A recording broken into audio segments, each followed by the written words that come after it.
కూతురుపై లైంగిక దాడి చేసిన కసాయి తండ్రికి Medchal POCSO fast track court చారిత్రాత్మక తీర్పు ఇచ్చింది.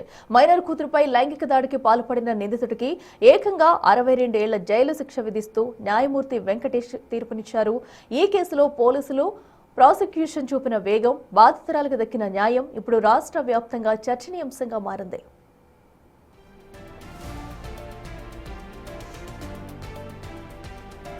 బీహార్ నుంచి బతుకు తెరువు కోసం హైదరాబాద్ వచ్చిన ఆస్కర్ అలీ అనే వ్యక్తి జీడిమెట్ల పరిధిలోని సుభాష్ నగర్ లో నివాసం ఉంటున్నాడు. భార్య, 2 కూతుళ్లు ఉన్న ఈ కుటుంబంలో గతేడాది ఏప్రిల్ నెలలో ఈ దారుణం వెలుగు చూసింది. తల్లి పనికి వెళ్లిన సమయంలో మైనర్ కూతురుపై నిందితుడు పలుమార్లు లైంగిక దాడికి పాల్పడ్డాడు. విషయం బయటకు చెబితే చంపేస్తానని బెదిరింపులకు గురి చేశాడు. చిన్న కూతురు ద్వారా విషయం తెలుసుకున్న తల్లి ధైర్యంగా ముందుకు వచ్చి జీడిమెట్ల పోలీసులను ఆశ్రయించింది.